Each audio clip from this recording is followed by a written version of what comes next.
Merci à tous d'être avec nous. On poursuit notre dernière partie d'INSEM. Évidemment, on est en direct et on a décidé de vous donner quelques conseils pratiques sur l'alimentation de votre chat. Alors, tout au long de sa vie, le chat peut souffrir de différentes pathologies qui vont être soit soulagées, soit aggravées en fonction de ce que vous allez leur donner à manger. Nourriture sèche ou humide ou petits plats maison, enfin peu importe. Dans tous les cas, règles et précautions s'imposent. Pour en parler, notre expert, Aymeric Bénard, il est vétérinaire, il est spécialisé en diététique des carnivores domestiques. C'est dur à dire, mais en d'autres termes, on pourrait dire d'un tigre de salon. Voilà, votre chat. Si vous avez des questions à lui poser, vous nous appelez au numéro de téléphone qui s'affiche. Ou alors, vous nous écrivez sur Facebook, vous veillez. Tout à fait, le post est là et on a déjà plein de réactions. Alors, merci. faire un choix. Et oui. On ne pourra pas tout relever. On peut pas. Alors, si tout le monde est prêt, plutôt croquette ou plutôt pâté, la réponse tout de suite avec Aymeric.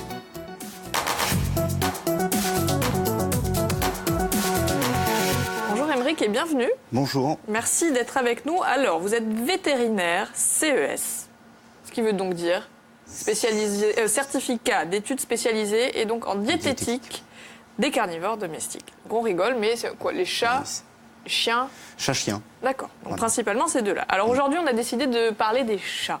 Oui. La grande question, c'est le rythme des repas des chats. Combien de fois par jour doit-on donner à manger à un chat? Et c'est là que ça se commence. C'est là où ça devient compliqué, effectivement.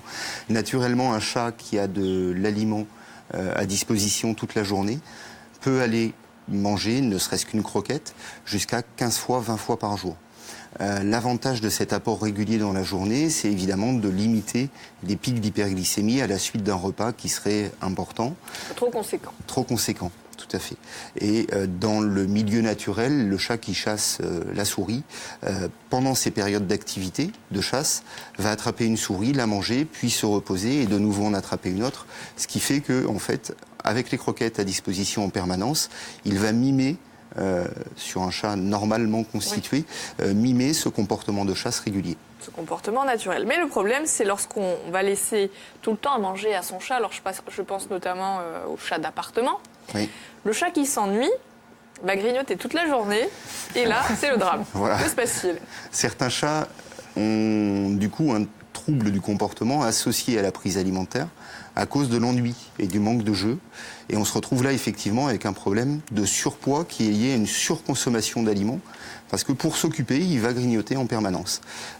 Ce qui est important, c'est bien sûr de mettre à disposition de l'aliment d'une part, de l'eau bien sûr, et derrière de surveiller l'évolution du poids de l'animal. Ce sera vraiment ça qui va nous permettre de gérer la qualité, la composition et l'apport alimentaire. Donc il ne faut pas rire, mais le chat peut devenir boulimique.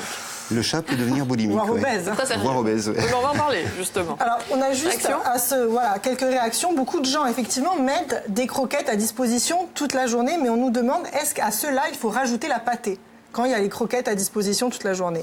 Alors, c'est pas indispensable, c'est possible, mais pas indispensable. Il est clair qu'à un moment donné, il faut quand même que l'animal subvienne à ses besoins énergétiques par le biais de l'alimentation, que ce soit sous forme de croquettes ou de boîtes, ou de rations ménagères, mais il va être nécessaire de limiter cet apport, ou en tout cas d'avoir une idée de l'apport énergétique global. Et si on apporte trop sur le volume que prend le chat, il va être nécessaire de reformuler la composition, je vais dire, des aliments, des différents aliments, pour ne pas apporter trop d'énergie par rapport aux dépenses du chat. Sachant que les dépenses sont bien sûr différentes en fonction de l'activité. Un chat qui est à l'intérieur aura des besoins moins importants qu'un chat qui est à l'extérieur. Et de la même façon, un chat qui est stérilisé a des besoins beaucoup moins importants qu'un chat qui n'est pas stérilisé. Alors justement, Aymeric, qu'est-ce qu'on va leur donner pour couvrir les besoins énergétiques? Ça ne va pas être la même chose que ce soit ce que vous disiez, un chat stérilisé, un chat d'appartement ou un chat qui va pouvoir gambader. Comment est-ce qu'on va bien doser et couvrir les besoins énergétiques? Alors, bien les couvrir, c'est d'abord le choix de la composition de l'aliment. Les compositions d'aliments sont différentes en fonction de la cible de chat à atteindre. On a du coup plus ou moins d'énergie, plus ou moins de protéines qui sont apportées dans les croquettes, les boîtes. Sur les rations ménagères, c'est plus problématique puisque c'est nous qui faisons la ration. Dans ces cas-là, il est nécessaire de peser tous les jours les apports pour avoir quelque chose d'équilibré. Ça devient contraignant. Ça devient très contraignant. Sur le long terme, on peut le faire pendant une période donnée, mais sur le long terme, c'est relativement contraignant. Donc il faut adapter bien sûr la composition de la croquette aux besoins du chat. Mais alors à quoi on doit être attentif, Aymeric, par exemple sur la composition? Est-ce que ce sont les protéines? Est-ce que ce sont les glucides? C'est un petit peu l'ensemble. C'est très compliqué. C'est très compliqué. Et c'est pour ça que de prendre conseil, c'est souvent nécessaire. En cas de besoin, c'est-à-dire si on a un animal qui se porte bien, qui est pas trop gros, qui court derrière les souris, voire qui n'a pas de problème de boulimie à la maison, il n'y a pas besoin forcément de conseils. C'est que l'aliment correspond aux besoins du chat et on reste sur celui-là s'il n'y a pas de problème médical. Par contre, si on se rend compte que l'animal a tendance à prendre du poids ou qu'il y a des soucis médicaux, là, il est possible éventuellement de modifier l'alimentation en conséquence. Alors Aymeric, curieusement, dans l'alimentation du chat, il y a un acide aminé très particulier qui est nécessaire pour sa bonne santé. De quoi s'agit-il? Alors, il s'agit de la taurine qu'on retrouve pour l'homme dans des boissons énergisantes. C'est pas la peine de donner ces boissons au chat. Donner au chat. Ne pas le donner au chat. Mais par contre, il est vraiment indispensable notamment sur la partie croissance du chat, toute la partie développement, pour le bon développement de la fonction cardiaque. Et en cas de carence en taurine, on se retrouve avec des malformations cardiaques qui sont classiques, qui peuvent rapidement entraîner la mort du chat. Ah oui, d'accord, mais on en trouve où naturellement de la taurine dans l'alimentation? Il y a plusieurs sources, si vous voulez, de taurine, donc avec des aliments qui sont composés de façon normale, je vais dire. Les apports en taurine sont calculés en conséquence. C'est un des acides aminés essentiels, il y en a d'autres, mais la taurine est vraiment spécifique au chat. Alors, il y a quand même des mises en garde particulières concernant l'alimentation des chats. La première, c'est si vous avez un chat et un chien, attention, au niveau de la composition et de la quantité, c'est vraiment pas la même chose. Oui. L'aliment chien et l'aliment chat, les besoins du chien et du chat sont totalement différents. Le chat, globalement, a un aliment qui est a des besoins en protéines qui sont beaucoup plus importants que ceux du chien. Ce qui veut dire que si le chien mange régulièrement de l'aliment pour chat, on va apporter, entre guillemets, trop de protéines par rapport à ses besoins et, à terme, potentiellement fragiliser les reins du chien, notamment. Oui, en plus. Au-delà de ça, souvent, les aliments chats sont beaucoup plus gras. C'est pour ça qu'ils plaisent énormément aux chiens. Et on se retrouve là, avec le chien qui finit la gamelle. Qui finit la gamelle. C'est pas bon, ça. Et c'est pas bon. Si c'est une fois de temps en temps, c'est pas grave. Au pire, on a des signes digestifs. Mais si c'est de façon régulière, on a réellement des problèmes de santé possibles pour le chien. Alors, on a une autre réaction, Marine. Oui. On nous demande si l'alimentation d'un seul aliment, par exemple, manger que de la terrine, est-ce que c'est bien?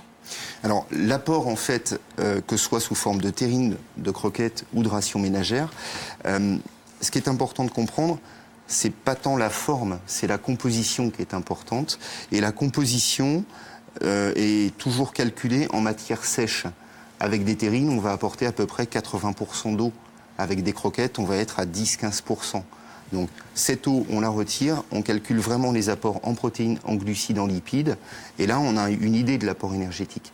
La forme, bien sûr, la forme terrine boîte est beaucoup plus appétante pour le chat. Et bien souvent, des chats qui sont habitués à des boîtes ne vont jamais manger de croquettes parce qu'ils ne vont jamais l'accepter. Mais c'est une bonne chose d'apporter que ce soit sous forme de boîte ou de croquettes. Le tout, c'est que ce soit une alimentation équilibrée et une alimentation qui soit adaptée aux besoins du chat.